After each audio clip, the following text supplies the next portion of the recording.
నమస్తే. ఆంధ్రప్రదేశ్, తెలంగాణ రెండు తెలుగు రాష్ట్రాల్లో సర్ ప్రక్రియ చురుకుగా సాగుతోంది. సర్ అంటే ఏంటి? ఓటర్ల జాబితాను క్షుణ్ణంగా పరిశీలించి తనిఖీ చేసేటువంటి ప్రక్రియ. అయితే ఈ ప్రక్రియ మీద ప్రతిపక్షాలు చాలా విమర్శలు గుప్పిస్తున్నాయి.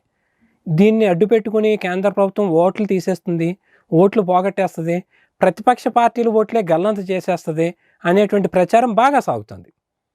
మిగిలిన పక్కన పెడితే మన తెలంగాణ విషయానికి వద్దాం. మన తెలంగాణలో, మన ఆంధ్రప్రదేశ్లో ఎలా జరుగుతుంది ఈ సర్ ప్రక్రియ అంటే? ఈ సర్ అనేటువంటిది ఎన్నికల కమిషన్ సూచనల మేరకు రాష్ట్ర ప్రభుత్వ ఉద్యోగులే ఈ లిస్టు దగ్గర పెట్టుకుని ఓటర్ల జాబితాను తనిఖీ చేస్తారు. అంటే రాష్ట్ర ప్రభుత్వ ఉద్యోగులు అంటే ఎవరి చేతిలో ఉంటారు? రాష్ట్ర ప్రభుత్వం చేతిలో ఉంటాయి. రాష్ట్ర ప్రభుత్వం ఇక్కడ కాంగ్రెస్ ప్రభుత్వం ఉంది, అక్కడ తెలుగుదేశం ప్రభుత్వం ఉంది. సో ఈ ప్రభుత్వం చేతిలో ఉండేటువంటి ఉద్యోగులు కేంద్ర ఎన్నికల సంఘం ఇచ్చిన గైడ్లైన్స్కి అనుగుణంగా సర్ అనేటువంటి ప్రక్రియ ద్వారా తనిఖీ చేస్తాయి.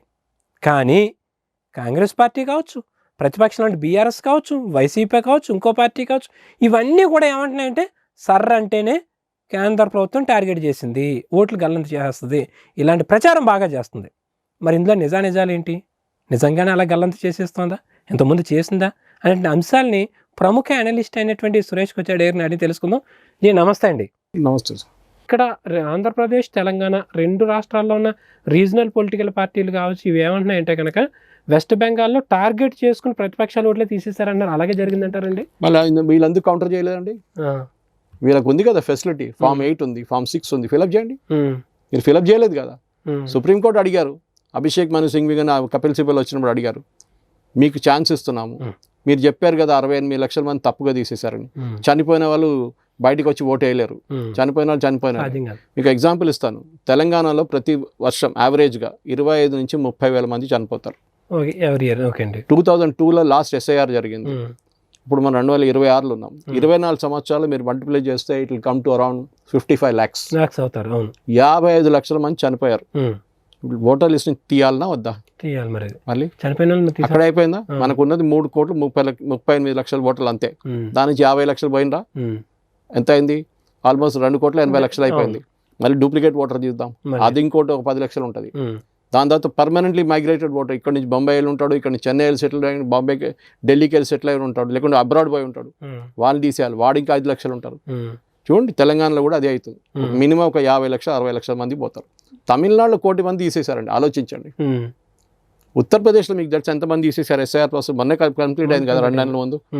3,80,00,000 మంది ఉత్తరప్రదేశ్. అది మరి దాని గురించి ఏం మాట్లాడలేదు. అక్కడ అఖిలేష్ యాదవ్ ఏడవట్లేదు, మరి అక్కడ ఏమంటలేదు. బీజేపీ వాళ్ళు అఖిలేష్ యాదవ్ ఈ కాంగ్రెస్ వాళ్ళు ఏడవట్లేదు. మరి అక్కడ గుజరాత్ లో 2,30,00,000 మంది తీసేశారు. ఆ కామెంట్ కూడా ఎక్కడ చెప్పట్లే, ఆ కౌంట్ ఎక్కడ చెప్పట్లా.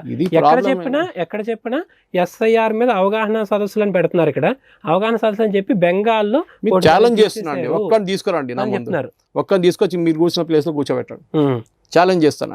డేటాతో సహా ఛాలెంజ్. నా దగ్గర 294 స్థానాల్లో డేటా ఉంది. నా దగ్గర ఎలక్షన్ జరిగిన మన రిజల్ట్ వచ్చినప్పుడు దాంట్లో 32 సీట్లలో నేను ఇక్కడ డిఫరెన్స్ వచ్చింది. అంటే ఎక్స్పైల్ చేసిన వాళ్ళు, అంటే తీసేసిన దానికన్నా తక్కువ మార్జిన్లో గెలిచారు క్యాండిడేట్. దాంట్లో 18 క్యాండిడేట్ టీఎంసీ వాళ్ళు. దాంట్లో కూడా మరి అది అక్కడ తీసేస్తే వాళ్ళు ఓడిపోవాలి కదా. అక్కడ ఏదైతే జరిగింది ఇది కౌంటర్ చేయలేకపోతున్నారు మనోళ్ళు. మనోళ్ళు అంటే బీజేపీ వాళ్ళు. మీరు కౌంటర్ చేయాలి దాన్ని, బట్ డేటా కౌంటర్ చేయండి. ఎక్కడ నేను మళ్ళీ పదే చెప్తున్నాను, ముందు 68 లక్షల మంది తీసేసి సుప్రీంకోర్టు ఏమన్నారు, ప్లీజ్ ఫైల్ అఫిడవిట్స్. మీరు అంటారు చనిపోయిన వాళ్ళు బతుకున్నారని చెప్పి 6 మందిని తీసుకొచ్చాడు ప్రశాంత్ భూషణ్ సుప్రీంకోర్టుకి.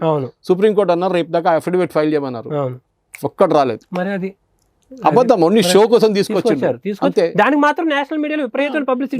నెక్స్ట్ డే సుప్రీంకోర్టు అడిగారు ఎక్కడున్నాయి మీ 6 మంది అంటే, లేదు వాళ్ళు ఫైల్ చేయలేదు వెళ్ళిపోయినారు. ఎట్లా వెళ్ళిపోతారు అట్లా? ముందు రోజు మాత్రం బాగా పబ్లిసిటీ. దాని తర్వాత 27 లక్షల మంది తీసేశారు. తర్వాత డౌట్ఫుల్ క్యారెక్టర్స్ అని మన దగ్గర 88 లక్షల మంది నాకు తెలిసి ఉంటుంది. మొన్న 58 88 నాకు గుర్తులేదు లక్షల మందిని లిస్ట్ లో కనిపించట్లేదు, మ్యాచ్ కావట్లేదు అని తెలంగాణలో. I think it's 88 or 58, I don't know. Anyway which ever number. ఎందుకు ఇక్కడ 2002లో సి రాజయ్య అని పేరు ఉంటుంది, 2026లో చెరుకు రాజయ్య అని ఉంటుంది. 2 మ్యాచ్ కాదు ఆబ్వియస్లీ. డౌట్ తీసి పక్కన పెడతాడు, తర్వాత చూద్దాంలే అని చెప్పి. అదే జరిగింది. మీ నాన్నగారి పేరు ఓల్డ్ సిటీలో చాలా కేసులు దొరుకుతాయి మీకు. నాన్నగారి కొడుకు 15 సంవత్సరాల డిఫరెన్స్ ఉంది. అక్కడ ఇంటి పేర్లు కూడా అంటే నాన్నగారు 14 సంవత్సరాలు పెళ్లి చేసుకున్నాడా, 15 సంవత్సరాల కొడుకు పుట్టిండా? ఎలా సాధ్యం అవుతుంది? ఒక్క కొడుకు ఇంకో కొడుకు 6 నెలల డిఫరెన్స్ ఉంది. అవును, అది ఎట్లా ఉంటది? అవును, అంతే కదా. ఏం కొడుకు జల్లి పుట్టిండా, 6 నెలల్లో పుట్టేసిందా? సాధ్యంగానే ఇవన్నీ దాన్ని అదే క్వశ్చన్ చేసినప్పుడు వీళ్ళు రాడు కదా, ఒక్కడు కనిపించడు మీకు. చూస్తాను చాలా. మరి ఇప్పటికీ కూడా ఈ సర్రు స్టార్ట్ అవ్వడానికి ముందు నుంచే కూడా ఇక్కడ హెల్ప్ కౌంటర్లో ఒక హెల్ప్ డెస్క్లు ఇవన్నీ పెట్టారు, ట్రైనింగ్ అన్ని పెడుతున్నారు. మరి అందరూ కూడా బెంగాల్ ఎగ్జాంపుల్ గా చూపెడతారు. బెంగాల్ చూపించమని చెప్పండి, ఏం జరిగింది బెంగాల్లో. బెంగాల్లో ఏం జరిగింది, అపెలేట్ ట్రైబ్యునల్ పెట్టారు లాస్ట్. అది ఏ స్టేట్లో ఇవ్వలేదు, బై ద వే. బీహార్లో ఇవ్వలేదు, యూపీలో ఇవ్వలేదు, ఎక్కడ ఇవ్వలేదు. తమిళనాడులో కూడా ఎలక్షన్ జరిగిన చోట్ల. అంటే ఫస్ట్ లిస్ట్ లో తీసేసిన వాళ్ళని సెకండ్ గా జడ్జెస్ ని తీసుకొచ్చారు, ఒరిస్సా నుంచి, బెంగాల్ నుంచి, అస్సాం నుంచి. వాళ్ళని డిటైన్ చేశారు 7 మీకు గుర్తుంది. ఆ జడ్జెస్ మొత్తం పేజెస్ ఎగ్జామిన్ చేశారు, ఒక్కొక్క అప్లికేషన్ ఎగ్జామిన్ చేసి ఇదంతా తప్పు, వీళ్ళు ఫేక్ అని చెప్పి వాళ్ళు జడ్జెస్ సర్టిఫై చేశారు. మళ్ళీ కోర్టుకి వెళ్ళారు, ఆ జడ్జెస్ చెప్పిన కూడా తప్పని చెప్పారు. సుప్రీంకోర్టు అపెలేట్ ట్రిబ్యునల్ పెట్టారు. Retired Calcutta high court judges, Assam high court judges తీసుకొచ్చి అపెలేట్ పెట్టారు. అంటే మీరు అపీల్ చేయొచ్చు. అది ఇంకెక్కడ ఏ స్టేట్ లో పెట్టలేదు, అక్కడ ఎవరు రాలేదు. మరి అక్కడ కూడా రాలేదు, ఎందుకు అక్కడ పట్టుబెడతారు, దొరికిపోతారు కాబట్టి ఈజీగా. వాడు ఉన్న బంగ్లాదేశ్ వెళ్ళిపోయింది అప్పుడు దాకా, జంప్ అయిపోయాడు. ఇది వీళ్ళ భయం. ఎవరు ఎక్కువ లొల్లి చేస్తారు, భయం ఉన్న వాళ్ళు ఎక్కువ లొల్లి చేస్తారు. అందువల్ల వీళ్ళందరూ కూడా అదే పని. ఇప్పుడు మీరు తమిళనాడులో స్టాలిన్ లొల్లి చేయలేదు, ఈయన విజయ్ కూడా ఏం చెప్పలేదు, 1 కోటి మందిని తీసేశారు. వెస్ట్ బెంగాల్ కన్నా ఎక్కువ మంది తమిళనాడులో పోయారు. కానీ అక్కడ ఉండాలి కదా ఎక్కువ గొడవ, మాట్లాడలేదు దాని గురించి అని. ఇక్కడ మాత్రం ఎగ్జాంపుల్ చూపిస్తున్నారు. ప్రతి స్టేట్ లో దీనికన్నా ఎక్కువ ఉండే వెస్ట్ బెంగాల్. కానీ వెస్ట్ బెంగాల్ ఎందుకంటే మమతా బెనర్జీ తెలిసిపోయింది ఆమె ఓడిపోతుందని. ఓడిపోయిన ముందే ఒక యాంటిసిపేటరీ బెయిల్ తీసుకుంది ఆమె ముందుగానే. అదేంటంటే ఇది నేను ఓడిపోతే కారణం ఇది. అరే ఓడిపోతే ఓడిపోయిందని చెప్పా, దమ్ము ఉండాలి దానికి. స్టాలిన్ చూడండి, నేను అప్రిషియేట్ చేస్తున్నాను. ఓడిపోయిండు, ఆయన సీట్ కూడా ఓడిపోయిండు, ఆయన సొంతంగా ఎమ్మెల్యే కూడా ఓడిపోయినా. అక్కడ కాన్స్టిట్యున్సీకి వెళ్ళిండు ఆయన, పెద్దగా జులూస్ తీసిండు, ఆయన ప్రొసెషన్ తీసిండు, అందరికి థ్యాంక్స్ చెప్పేసి దండం పెట్టి ఇంటికి వెళ్ళిపోయిండు. హుందాగా చేశాడు అంతే. మీరు ఓడిపోయిన వాళ్ళు అంతా చేసిండు కదా. మళ్ళీ కాదు పినరాయి విజయన్ ఓడిపోయిండు, నేను ఓడిపోయలేదు కూర్చుంటాడు ఇంట్లో, లేదు కదా. కథం ఆయన నెక్స్ట్ డే రాజీనామా చేసేసిండు, ఇల్లు ఖాళీ చేసేసిండు, బయటకు వస్తాడు. ఈయన కేరళ ఈమెమో నేను రాజీనామా చేయను, నేను కూర్చొని నేను చేయను. అరే చిన్నపిల్లల ఆట అనేది, అంతే కదా. మీరు ముఖ్యమంత్రిగా ఉన్నాడు, ఆ మెచ్యూరిటీ ఉండాలి మీకు. చైర్ కి ఇంపార్టెన్స్ ఉంటుంది, కుర్చీ ఉంటుంది చూడండి. ఒకసారి మీరు దీన్ని దిగారనుకోండి, మలయాళం నాడు కుక్క కూడా తిరిగి చూడరు మిమ్మల్ని. అడగండి, చాలా మంది మన ఎక్స్ చీఫ్ మినిస్టర్స్ ఉన్నారు, కిరణ్ కుమార్ రెడ్డి గారు ఇట్లాంటి వాళ్ళు. ఆయన ముఖ్యమంత్రి ఇంటి బయట 500 మంది ఉంటుండే. ఏ రోజు ఆయన రాజీనామా చేసిండో ఒక్కడు కూడా లేదు ఆయన ఇంటి బయట. ఆయన నా classmate by the way, junior college ఒకటే కాలేజ్. ఆయన కూడా హుందాగా ఉన్నారు. మొన్న ఎలక్షన్ లో పోటీ చేశారు రాజంపేట నుంచి. చెప్తున్నాను నేను కిరణ్ కుమార్ రెడ్డి గారు ఎగ్జాంపుల్ ఎందుకు తీసుకున్నా అంటే ఆయన చాలా తక్కువ రోజులు ఉన్నారు ఆయన. అది కాకుండా ఆయన అంత పవర్ లేకుండే, చాలా క్రిటికల్ కండిషన్. రోషే గారు ఉన్నారు, ఆయన ఉన్నారు, అందరు ఉన్నారు. రోషే గారు ఇప్పుడు లేరు, దానికోసం నేను ఆయన ఎగ్జాంపుల్ కోట్ చేశాను.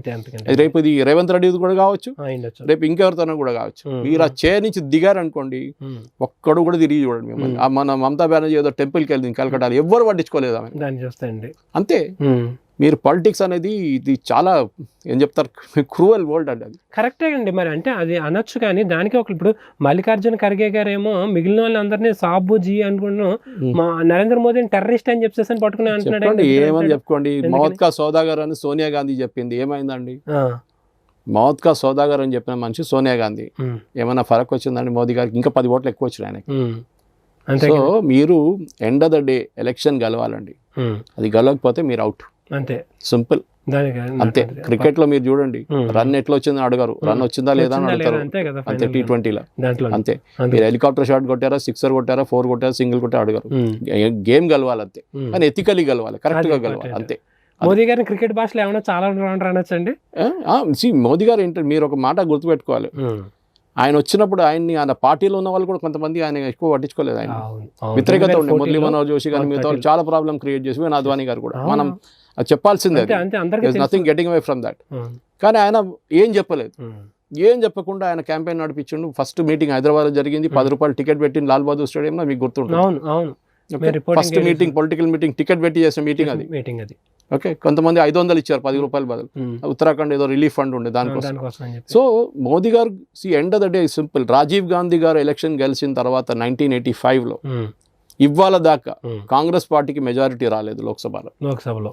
పివి నరసింహారావు మైనారిటీ గవర్నమెంట్ తోటి వచ్చాడు. Manmohan Singh 2 terms minority government తర్వాత పివి నరసింహారావు జేఎంఎం ఎంపీలు కొనుక్కున్నాడు, పట్టుబడ్డాడు, కేసు దాకా పోయింది పాపం ప్రధానమంత్రి. ఆయన కోసం చేసుకోలేదు, పార్టీ కోసం చేస్తే ఆయన తిప్పారు. లాస్ట్ ఆయన చనిపోయినప్పుడు బాడీ కూడా అలౌ చేయలేదు ఏఐసిసి హెడ్ క్వార్టర్స్ అట్లాంటి.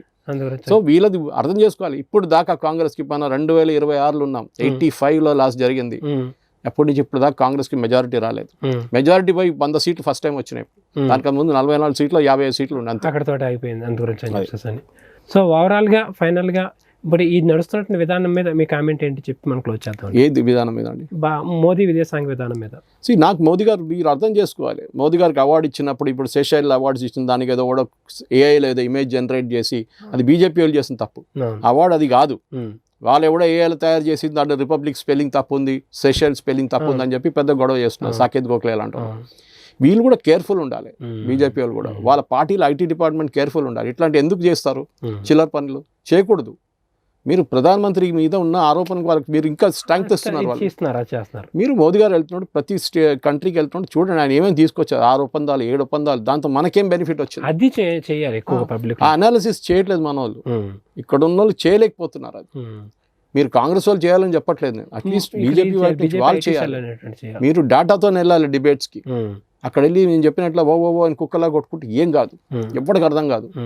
10 నిమిషాలు చేసిన తర్వాత ఆఫ్ చేసేస్తారు, లేకుంటే మ్యూట్లో పెట్టేస్తారు.